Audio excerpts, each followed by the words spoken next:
বাংলাদেশ বদলাবে, বদলাবে, এইবার অবশ্যই বদলাবে।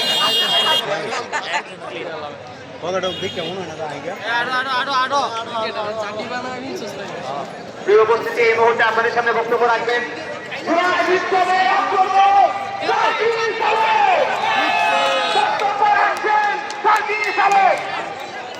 সার্জিস আলম।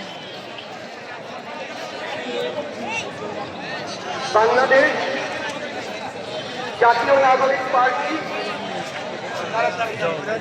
1947, 1952, 1971, 1971 পরে এই 21 শতাব্দীতে নতুন আরেকটি অধ্যায় 2024। আমরা এখানে 24 অভ্যুত্থানে ফ্যাসিস্ট বিরোধী যে লড়াই করেছি, খুনি হাসিনার বিরুদ্ধে আমরা যে ঐক্যবদ্ধভাবে লড়াই করেছি, বাংলাদেশের ফ্যাসিস্ট বিরোধী সকল রাজনৈতিক